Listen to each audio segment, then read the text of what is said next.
संभाषणम भाग एक। आज से हम संस्कृत सीखना आरंभ करते हैं और भाग एक के अंतर्गत हम एषः, एषा, एतत्, सः, सा, तत् इनका अध्ययन करेंगे।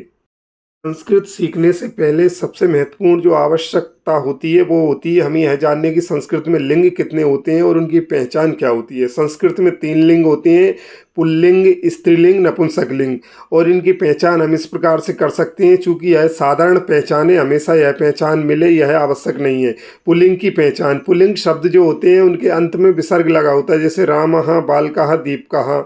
इसी प्रकार जो स्त्रीलिंग शब्द होते हैं उनके अंत में या तो बड़े आ की मात्रा होती है या बड़ी ई की मात्रा होती है, जैसे सीता, गीता, रमा, पार्वती, नदी।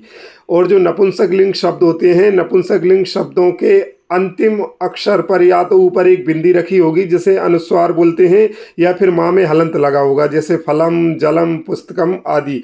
स्मरण रहे कि लिंगों की जो पहचान बताई है तीनों लिंगों की, वह हमेशा लागू नहीं होती है। जब हम आगे संस्कृत सीख लेंगे और आगे संस्कृत जानेंगे तो हमें और नाना प्रकार के शब्द देखने को मिलेंगे। यह जो पहचान है वो प्रारंभिक में देखेंगे।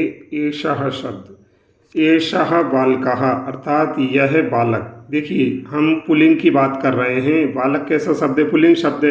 एषः अर्थात यह पुल्लिंग के लिए, जब कोई पास में पुल्लिंग शब्द होगा तो एषः बालकः यह बालक, और जब दूर होगा तो सः बालकः वह बालक।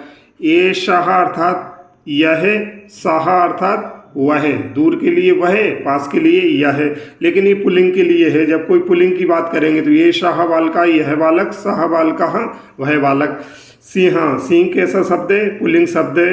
ए सह सिंह यह शेर, सह सिंह वह शेर, जब दूर है तो वह, पास में है तो यह।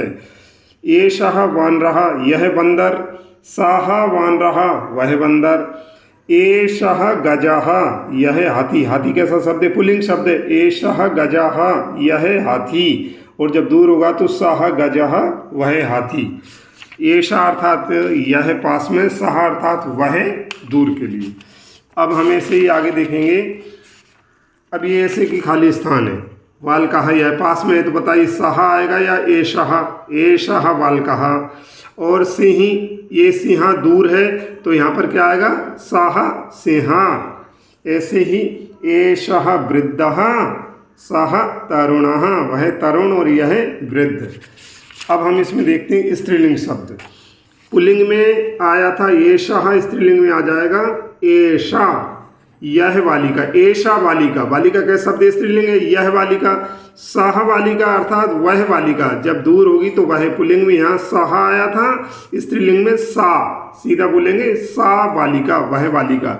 लता कैसा शब्द है? स्त्रीलिंग है। यह लता।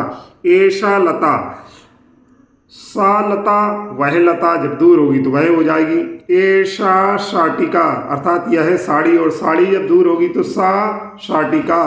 माला, माला पास में होगी तो एषा माला यह माला, और माला दूर होगी तो सा माला।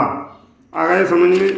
अब इसके बाद पुल्लिंग हो गया, स्त्रीलिंग हो गया। अब हम आते हैं नपुंसकलिंग शब्द पर। फलम नपुंसकलिंग है। एतत् फलम अर्थात यह फल, जब पास में है तो एतत् फलम, और फल जब दूर होगा तो तत् फलम वह फल। यहाँ पर पुल्लिंग में आया था एषः, स्त्रीलिंग में एषा, नपुंसकलिंग में एतत्। वह के लिए पुल्लिंग में आया था एषा, सः, और स्त्रीलिंग में आया था सा, और नपुंसकलिंग में आएगा तत्, तत्फलम। विमानम कैसा शब्द है? नपुंसकलिंग है, पास में है।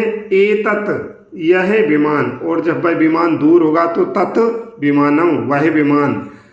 व्यजनम अर्थात बीजना, हवा करने वाला। एतत् व्यजनम, व्यजनम नपुंसकलिंग है और पास में है तो एतत् व्यजनम यह बीजना। तत् व्यजनम, जब वह दूर हो जाएगा तो वह बीजना। दुग्धम कैसा शब्द है? दुग्धम नपुंसकलिंग है, पास में है। एतत् दुग्धम यह दूध, और जब वह पास में होगा तो तत् दुग्धम वह दूध। हमको समझ में आ गया तीनों लिंगों में। अब इसके बाद हम इनके कुछ अभ्यास देखेंगे जिनको हम गृह कार्य भी कह सकते हैं। ऐसे देखिए, अब ये लिखा हुआ है, हमको यहाँ पर एषः, एषा, एतत् इनका प्रयोग करना। हमें पता है एषः आता है पुल्लिंग में, एषा आता है स्त्रीलिंग में, एतत् आता है नपुंसकलिंग में। तीनों का अर्थ क्या होता है? यह है, जब कोई चीज़ पास में होती है तो। मंदिरम, अब मंदिर कैसा शब्द है? मंदिर नपुंसकलिंग शब्द है, नपुंसकलिंग को जब बताएंगे यह मंदिर, पास में बताएंगे यह है, तो क्या आएगा एतत् मंदिरम। बालिका कैसा शब्द है, बालिका स्त्रीलिंग शब्द है। जब हमें कहना है यह बालिका तो क्या कहेंगे एषा बालिका। फलम कैसा शब्द है, नपुंसकलिंग है। जब हम कहेंगे यह फल तो क्या आएगा एतत् फलम। पुष्पम एतत् पुष्पम। वानरः, वानर कैसा शब्द है, वानर पुल्लिंग शब्द है, और पुल्लिंग में जब यह दिखाएंगे तो क्या आएगा एषः वानरः। महिषी कैसा शब्द है, स्त्रीलिंग शब्द है। स्त्रीलिंग में कहेंगे यह भैंस, महिषी अर्थात भैंस, तो यह भैंस के लिए क्या दिखाएंगे एषा महिषी। भल्लू कहा, भल्लू कैसा शब्द है, भल्लू पुल्लिंग शब्द है। जब हम कहेंगे यह भालू तो क्या आएगा एषः भालू। ऐसे ही जब हम दूर के लिए बात करेंगे मंदिरम तो क्या आएगा तत् मंदिरम, वह मंदिर, नपुंसकलिंग शब्द है। बालिका, बालिका कैसा है, स्त्रीलिंग शब्द है। जब हम दूर के लिए बात करेंगे वह बालिका तो क्या आएगा सा बालिका। फलम कैसा शब्द है, नपुंसकलिंग है। जब हम दूर की बात करेंगे वह फल तो क्या आएगा तत् फलम। पुष्पम नपुंसकलिंग है, तत्पुष्पम। वानरः पुल्लिंग है, ए तो क्या आएगा सह वानरः, वह वानर। महिषी क्या है, महिषी स्त्रीलिंग शब्द है, और जब दूर की बात करेंगे तो क्या आएगा सा महिषी। भल्लू का, भालू कैसा शब्द है, भालू पुल्लिंग शब्द है।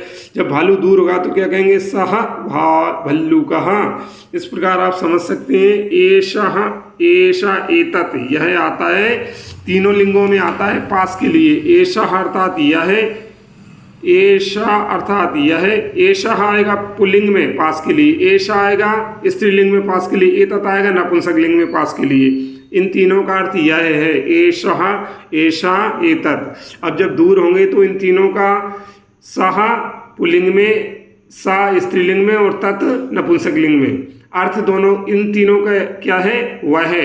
सह अर्थात भय पुल्लिंग, सा अर्थात भय स्त्रीलिंग, तत् अर्थात भय नपुंसकलिंग। इस प्रकार आज हमने सीखा एषः एषा एतत् सह सा तत्।